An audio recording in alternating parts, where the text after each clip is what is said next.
형제를 맺었던 장비에 대해서 우리 이미지가 잘못 가지고 있다라고 얘기를 하더라고요. 원래 장비가 돼지를 팔았다 그래요. 그리고 우리가 잘 아는 것처럼 싸움을 잘하죠.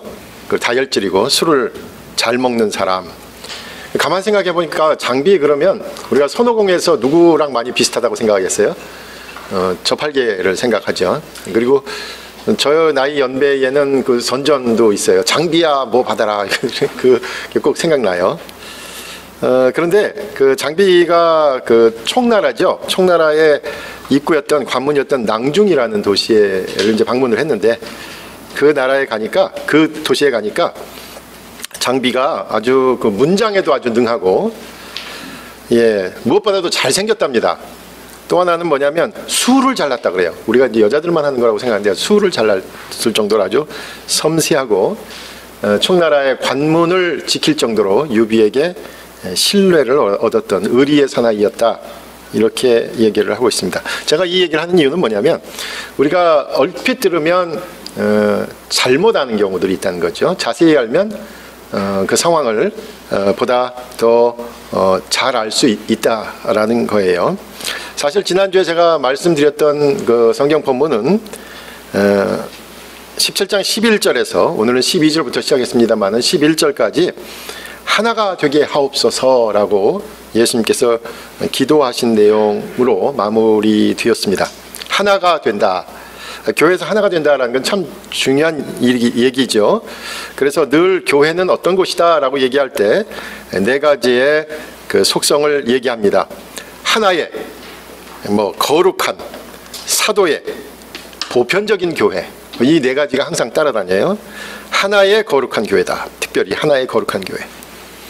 하나가 되는 것과 거룩함을 지키는 것, 이제 엄밀하게 말하면 하나가 되면서 거룩하게 지키면 얼마나 좋겠습니까? 많은 하나가 되는 것과 거룩하게 되는 것은 늘 모순관계에 속하던 때가 많이 있었습니다.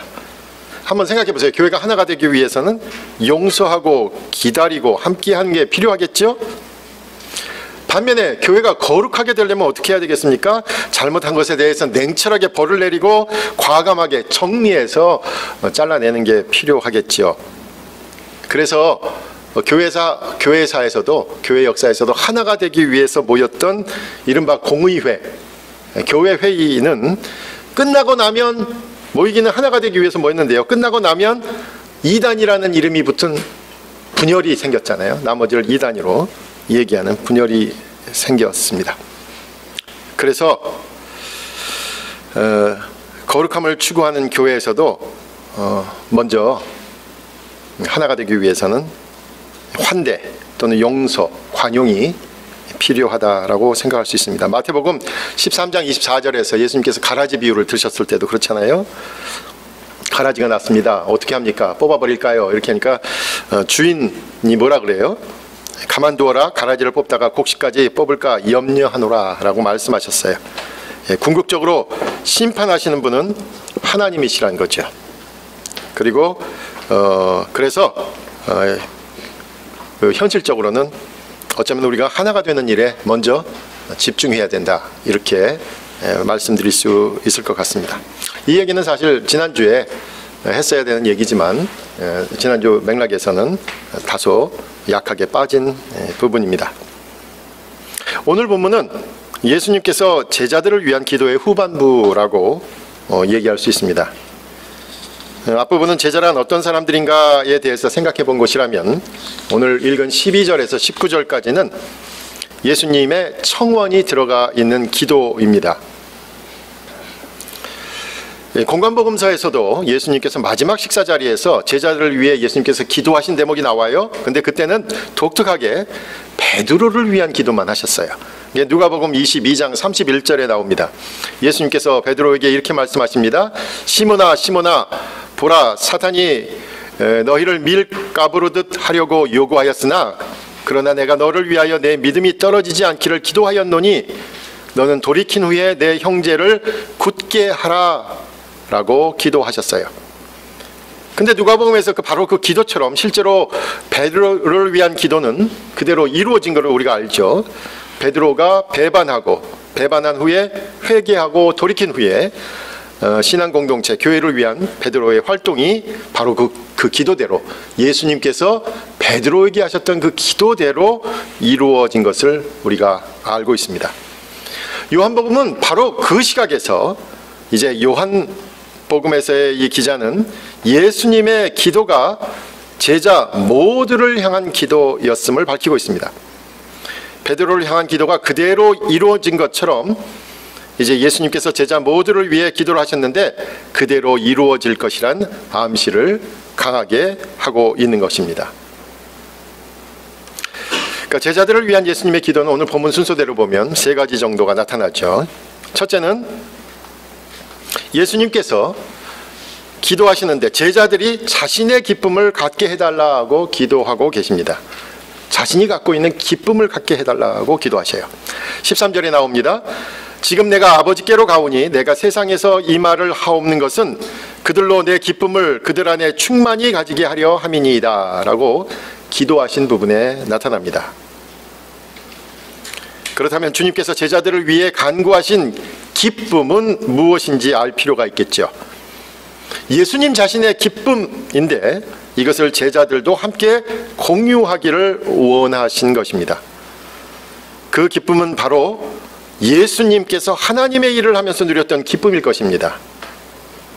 예수님 자신이 한 일들로 인해 누렸던 기쁨이지요. 구체적으로 주님께서 함께 나누고자 하는 기쁨은 바로 하나님을 아는 기쁨입니다. 그러므로 주님이 주시려는 기쁨은 한 분 하나님께서 보내신 예수 그리스도를 아는 기쁨, 또 항상 주님 안에 남아있는 기쁨입니다. 그리고 더 나아가 하나님 아버지의 말씀과 의지에 순종할 때 얻게 되는 기쁨을 의미하는 것이죠. 한마디로 말하면 예수 그리스도를 통해 얻게 된 기쁨입니다. 그분의 성품과 사역을 통해서 맛보게 된 기쁨입니다. 예수 그리스도를 믿을 때 얻게 된 기쁨이며 예수 그리스도를 의지할 때 누리게 된 기쁨입니다. 그런데 오늘 본문을 전으로 해서 잘 읽어보면 이 기쁨이란 단어는 전혀 기쁘지 않은 상황에서 툭 튀어나온 이른바 갑툭튀의 어감을 지울 수 없습니다. 14절에서 그 상황을 이렇게 표현하고 있기 때문입니다. 14절입니다. 내가 아버지의 말씀을 그들에게 주었사오매 세상이 그들을 미워하였사오니 라는 상황입니다. 세상이 제자들을 미워하는 상황이고 세상 사람들에게 인정과 존경을 받기는커녕 오히려 미움과 배척과 박해를 받는 상황입니다. 세상의 세속적인 사람들이 인정하거나 평가하거나 존중하는 상황이 아니라는 것입니다. 오히려 미움을 받을 정도로 불편함과 외로움과 공포심이 지배하는 상황입니다. 그들은 미워하면서 밀어내며 끝내는 박해하기 때문입니다. 그렇다면 지금 주님께서 제자들을 위해 간구하는 기쁨은 세속적인 가치관으로 평가하자면 도저히 말도 안 되는 기쁨이라는 것입니다. 한 분 하나님에 대한 이야기, 하나님께서 예수 그리스도를 통해 세상을 구원하신다는 이야기, 그래서 우리 가운데 하나님의 아들이 오셔서 자신의 성품과 사역을 통해 하나님의 사랑을 보여주셨다는 이야기는 더 이상 세상 사람들의 기쁨이 되지 않습니다. 그런데 주님께서는 바로 세상이 알지 못하고 세상이 이해하지 못하고 세상이 관심을 갖지도 않는 그 기쁨을 주시라고 하나님께 간구하고 있는 것입니다. 우리에게 희망이 되는 것은 14절 상반절에 쓰인 두 개의 동사입니다. 내가 아버지의 말씀을 그들에게 주었사오매 라는 문장에서 주었사오매 라는 동사와 세상이 그들을 미워하였사오니 에서 미워하였사오니 라는 동사입니다. 앞에 것 하나는 이른바 완료형으로 되어 있고 그 뒤에 것 하나는 부정과거 형태로 쓰여 있습니다. 그래서 엄밀하게 구분하자면 이렇게 이야기가 된 거죠. 내가 아버지의 말씀을 그들에게 주었사오며에서 주었사오며는 예수님께서 제자들에게 과거 어느 시점인가부터 주기 시작해서 지금도 주고 있다라는 의미예요. 예수님께서 제자들을 하나님의 말씀으로 권면하고 위로하고 힘을 주는 일은 과거부터 지금까지 해오고 있으며 지금도 계속하고 있다는 말씀이에요. 그런데 거꾸로 세상이 그들을 미워하였사오니에서 미워하였사오니라는 이 과거 형태, 부정과거 형태는 어느 시점인가부터 세상이 제자들을 미워하고 있으며 지금도 미워하고 있으나 그 미움은 이제 끝났다라는 신학적 해석이 들어가 있는 표현입니다. 다시 말해 주님의 관점으로 지금 세상은 제자들을 가장 미워하고 그 스승인 예수님을 십자가에 죽이려고 하는 이 순간 사실 그 미움은 그것으로 이미 끝났다라는 의미입니다. 그러므로 순서를 바꾸어서 다시 말하면 제자들을 향한 세상의 미움은 끝이 있습니다. 그런데 예수님을 통해서 오는 권면과 위로와 힘은 지금도 계속되고 앞으로도 끝없이 계속되는 것입니다. 그래서 주님은 세상의 평가나 인정이나 유명세에 따라 달라지는 기쁨을 말씀하신 것이 아니라 세상은 알려고 하지 않으며 세상은 이해하지도 못하고 세상은 멸시하지만 하나님으로부터 끝없이 오는 그 은혜의 기쁨을 제자들을 위해서 간구하신 것입니다. 그 어떤 상황에도 변함없이 분명하고도 확실하게 전달되는 기쁨입니다. 아무도 빼앗을 수 없는 기쁨입니다. 예수님 자신도 죽음의 십자가를 앞에 두고 있으면서도 사라지지 않고 오히려 더 강력하게 북받쳐 오르는 기쁨이며 그래서 사랑하는 남겨진 이들과 꼭 나누고 싶은 기쁨이었던 것입니다. 저와 여러분의 신앙생활에서도 주님께서 간구하신 이 기쁨이 있기를 바랍니다. 여러분, 신앙생활은 무엇인가 해야 하는 의무감으로 시작하는 것이 절대 아닙니다. 신앙생활의 장소는 절대자 하나님 앞에서 자신의 지난 죄를 복귀하느라 전전긍긍하는 그런 법정이 아닙니다. 신앙생활의 본질은 무서운 아버지 앞에서 체벌을 기다리는 아이의 모습은 아니라는 것입니다. 가장 근본적인 것은 세상을 지으시고 세상을 주관하시는 그 하나님과의 교제를 통해서 기쁨을 느끼는 생활입니다. 이 기쁨을 회복해야 합니다. 일단 이 기쁨을 얻게 되면 나머지의 윤리적이고 도덕적이고 실천적인 것은 자연스럽게 나오게 되는 그런 기쁨입니다. 저와 여러분의 신앙생활이 바로 예수님께서 죽음의 자리에서도 잃지 않았던 그 기쁨, 생과 사의 가장 절체절명의 순간에도 잃지 않고 결코 포기할 수 없었던 그 기쁨, 그리고 사랑하는 이들에게 꼭 전달하고 싶었던 이 기쁨을 체험하기를 간절히 부탁드립니다. 두 번째는 예수님께서는 제자들을 보존하시도록 기도하셨습니다. 15절에서 그렇게 밝히고 계시죠. 내가 비옵는 것은 그들을 세상에서 데려가시기를 위함이 아니요 다만 악에 빠지지 않게 보존하시기를 위함이니이다 라는 말씀을 통해서 알 수 있습니다. 우리가 앞에서 살펴본 것처럼 예수님께서는 제자들을 위해 자신이 지니고 있는 기쁨을 간구하셨습니다. 그러나 예수님은 또한 세상으로부터 미움을 받는 제자들이 쉽게 빠질 수밖에 없는 시험을 알고 계셨습니다. 이 기도는 예수님이 지극히 현실적인 시각과 감각을 반영한 것입니다. 사실 이제까지 예수님께서 제자들을 위해서 하신 일도 바로 이 일이었습니다. 12절에서 이렇게 말씀하셨잖아요. 내가 그들과 함께 있을 때에 내게 주신 아버지의 이름으로 그들을 보존하고 지키었나이다. 주님께서 제자들과 같이 있으면서 바로 이 일, 제자들을 보존하는 일, 시험에 빠지지 않도록 하는 일을 하셨던 것이지요. 예수님께서는 3년 동안 제자들과 함께 계시면서 직접 제자들을 격려하고 위로하고 보호하셨던 것입니다.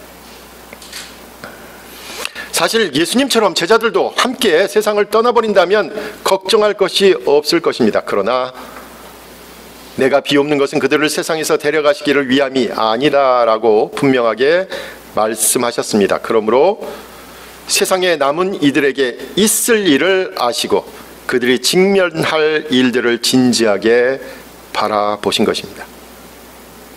우리가 이미 살펴본 16장 33절에서 이미 제자들이 마주할 상황을 이렇게 말씀하셨죠.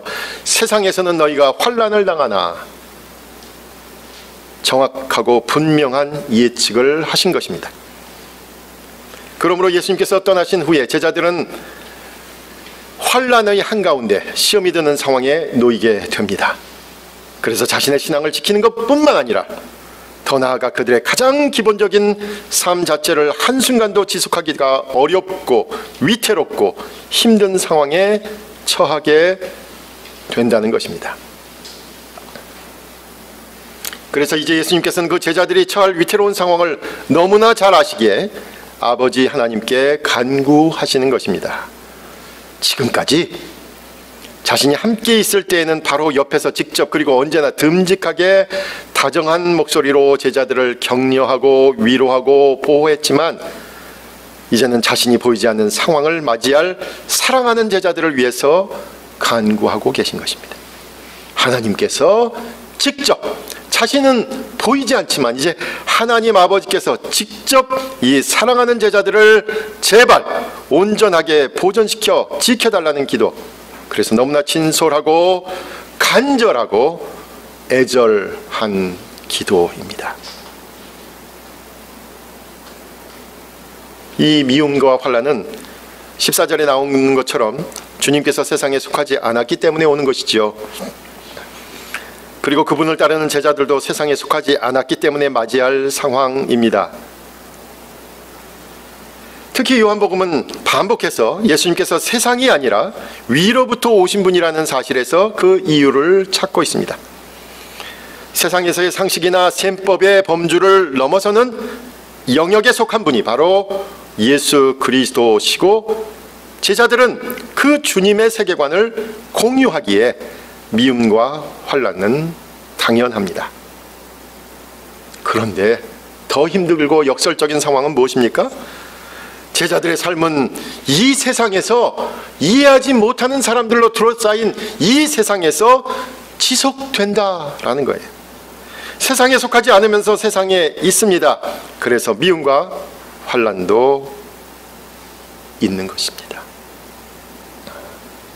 무엇인가 확실한 말을 기대하는 세상 사람들이 답답해하면서 도대체 너희들이 말하는 그 신앙의 본질이 무엇이냐라고 물으면, 저나 여러분, 우리가 바라고 기대하고 기대하는 세상은 지금의 이 세상이 아니기 때문에 세상의 말을 통해서 설명하자면 늘 우리의 표현은 암시나 역설, 비유가 될 수밖에 없어요.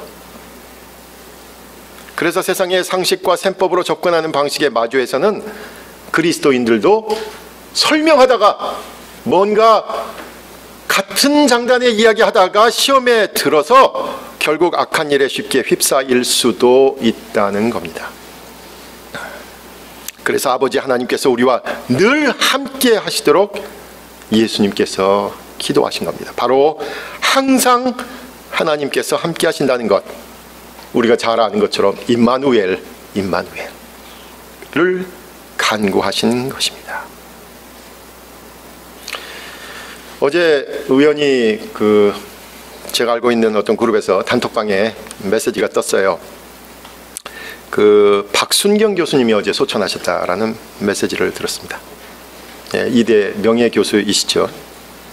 그분이 어떤 분이신가 좀 더 자세히 알아보려고 보니까 한국 여성 신학자, 통일 신학자, 또 한국의 신학을 해외에 소개한 신학자. 다행히도 작년에 2019년도에 그분을 기념하는 학회가 여성 신학회에서 있었더라고요. 그래서 이 주제, 여성 신학, 통일 신학, 또 한국신학 이렇게 세 개의 주제로 논문을 발표한 것을 보았습니다. 저는 그분을 직접 친분은 없는데 그분 이름이 많이 기억이 나요. 왜 그럴까 생각해 봤더니 제가 대학교 때 읽었던 책이 그분이 번역한 책이었어요. 그분이 그 당시에 종로서적이라는 출판사에서 나왔는데 포이에르바의 기독교의 본질이라는 책을 그분이 번역하셨던 걸 기억합니다. 제가 그 책을 읽었는데 그래서 그분 이름이 늘 기억이 났습니다. 그분에 대한 평가가 늘 어렵고 힘든 사람들과 함께 할 것을 강조하셨고 본인이 늘 강직하게 그러한 일에 솔선수범하셨던 것을 기억해야 된다라는 게 대체적인 취지입니다. 어렵고 힘든 이들과 함께 하는 것이었습니다. 우리가 함께 하는 것이 중요하듯이 예수님이 떠나신 후에 모든 예측 가능한 사태나 전혀 예측하지 못하는 그 어떤 상황에서도 가장 확실한 대안은 바로 하나님께서 우리와 함께 하시는 것이죠. 임마누엘입니다. 마지막으로 세 번째는 예수님께서는 제자들이 진리로 거룩하도록 기도하셨습니다. 19절에서 또 그들을 위하여 내가 나를 거룩하게 하오니 이는 그들도 진리로 거룩함을 얻게 하려 함이니이다 라고 간구하시는 것을 통해 알 수 있습니다. 진리로 거룩하라.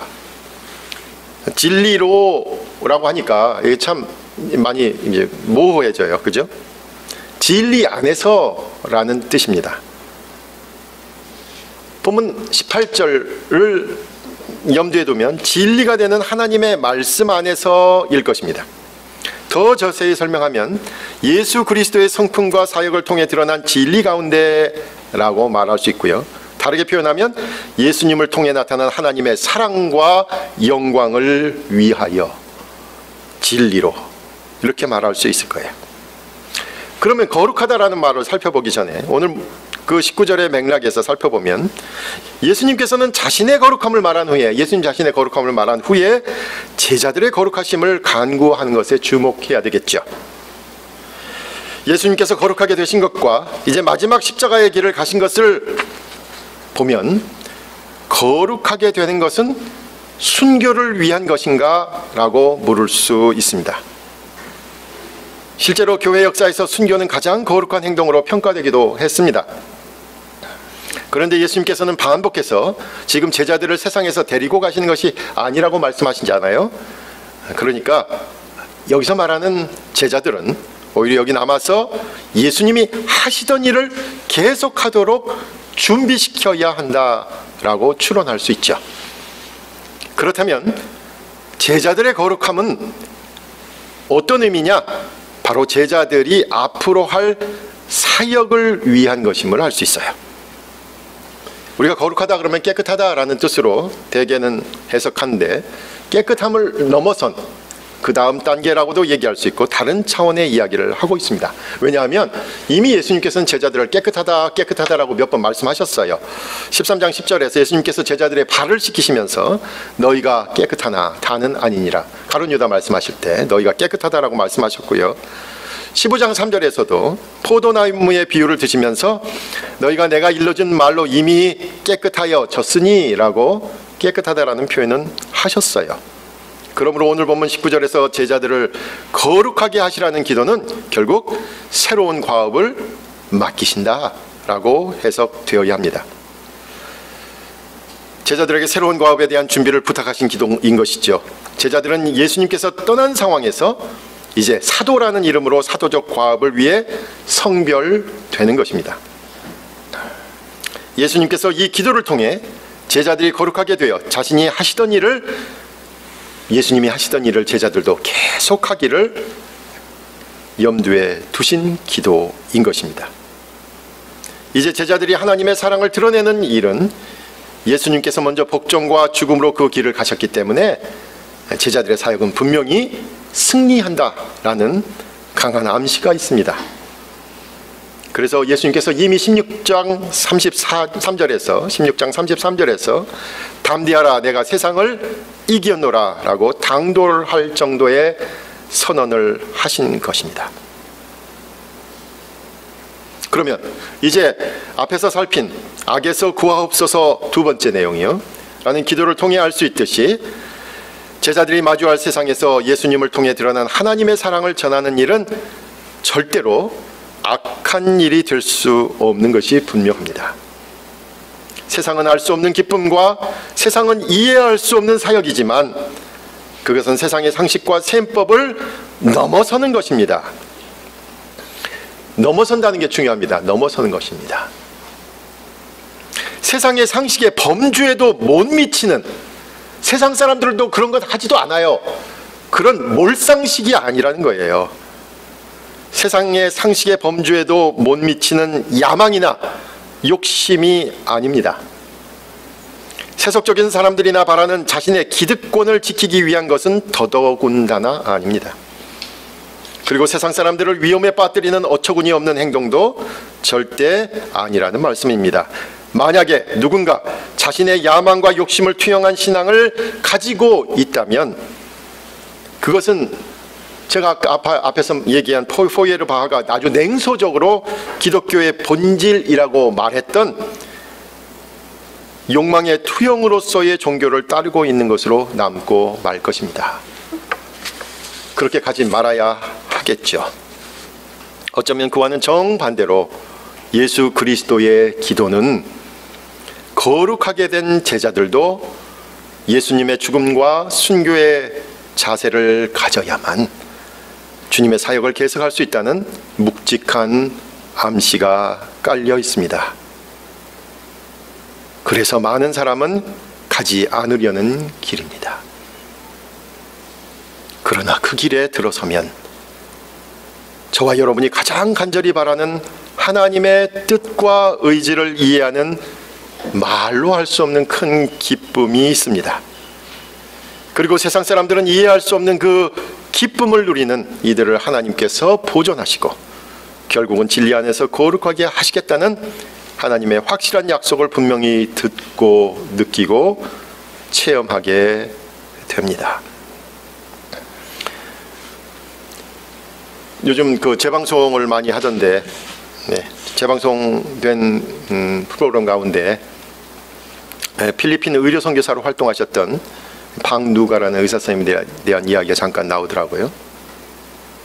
이분은 마지막까지 췌장암과 위암으로 고생하셨어요. 근데 이렇게 말씀하시더라고요. 내가 아프니까 다른 사람의 아픔을 조금이라도 더 잘할 수 있어서 좋습니다. 어떻게 이렇게 얘기하실 수 있을까요? 우리가 잘 아는 울지마톤즈의 대장암으로 고생하신 이태석 신부님을 통해서도 우리가 다시 한번 깨닫는 것 있잖아요. 정말로 우리가 기억하고 담고 싶은 분들은 어쩌면 자칫 잊혀질 뻔했던 분들, 아니 대개는 잊혀지는 분들, 우리가 기억하고 담고 싶잖아요. 세상의 세속적인 시야에서 잊혀지는 것 두려워하지 말아야 합니다. 그러나 그 거룩한 일을 하나님께서 보고 계시며 간절히 응원하고 계신다는 것에서 기쁨을 누릴 수 있어야 합니다. 보다 성숙한 신앙인, 이른바 제자의 삶을 지향하는 저와 여러분의 신앙생활은 궁극적으로 진리 안에서 거룩하게 되는 것입니다. 요한복음에서는 반복해서 이 문장이 나와요. 진리가 무엇이냐. 나중에 빌라도도 예수님에게 똑같은 질문을 해요. 또 거룩함은 뭐냐 도대체.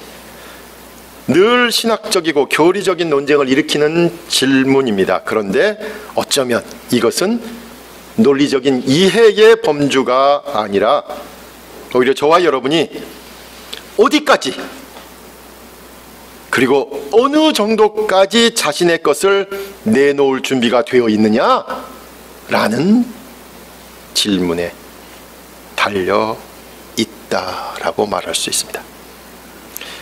본문 19절은 오히려 이렇게 되어 있어요. 진리로 거룩하게 되게 해달라는 표현을 이렇게 썼어요. Truly sanctified.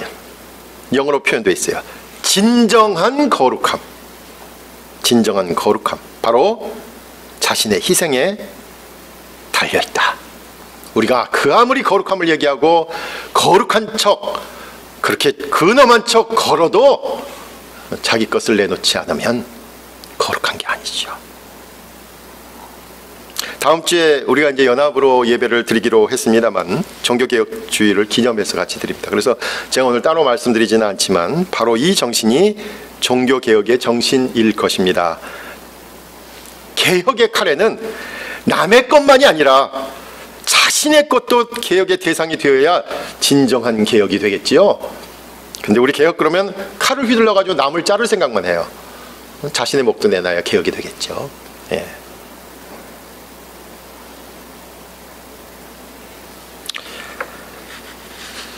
예, 그런 면에서 이맘때가 되면 우리 먼저 가신 우리 조경식 집사님 늘 생각납니다.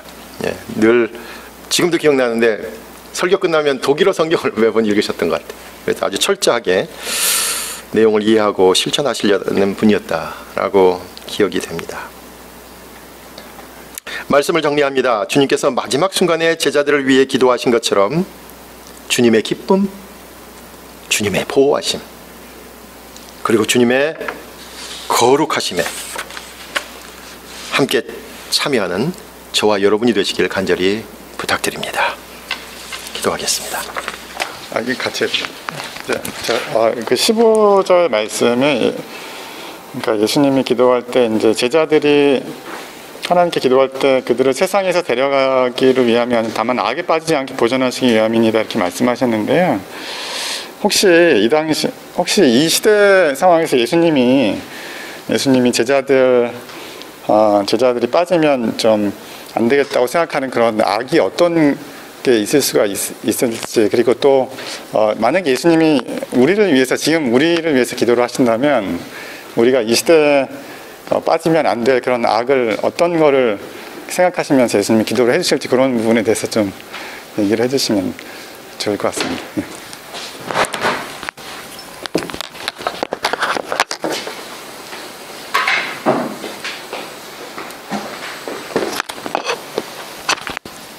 예.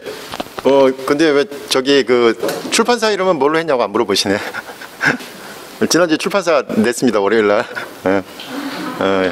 안 궁금하시죠? 예, 나중에 이름 알려드릴게요. 예, 혹시 출판하실 책 있으면 알려주세요. 예, 그 질문이 상당히 어려운 질문인데 저는 이제 오늘 본문 해석에서는 일종의 당시에 어떤 사실은 이제 제가 늘상 생각하는 거지만 세속적인 가치관 같은 것들을 생각했었습니다.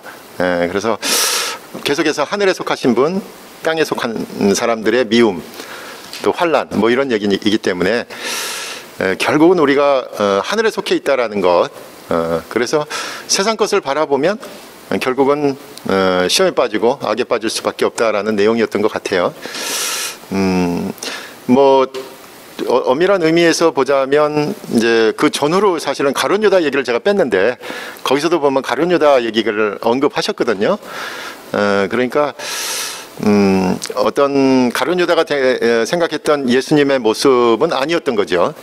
그 예가 가장 구체적인 예가 될 것 같아요. 가룟 유다가 생각했다가 실망한, 어떻게 보면 가룟 유다는 시험에 빠진 거잖아요. 아니다 말이지. 3년 동안 따라다녔는데 저분은 아니다라는 생각을 했던 것 같아요.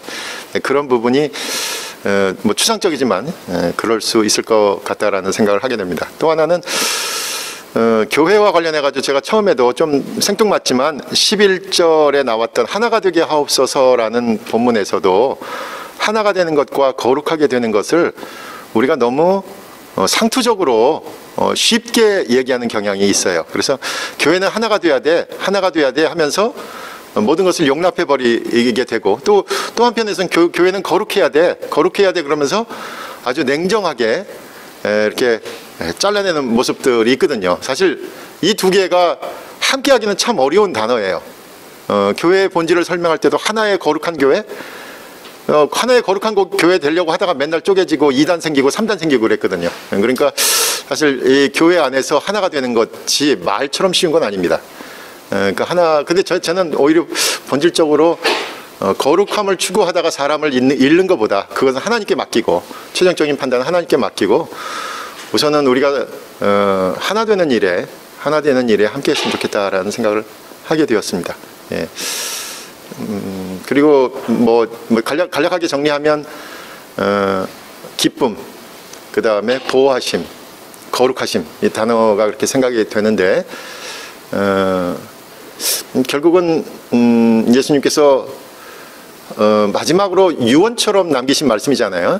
유언처럼 남겨진 사람들을 위한 그 기도라는 측면에서 보면 간절함이 배어 있는 것이다. 이 본문은 마지막 유언을 남기는 사람의 심정으로 읽어야 되겠다라는 생각을 하게 되었습니다.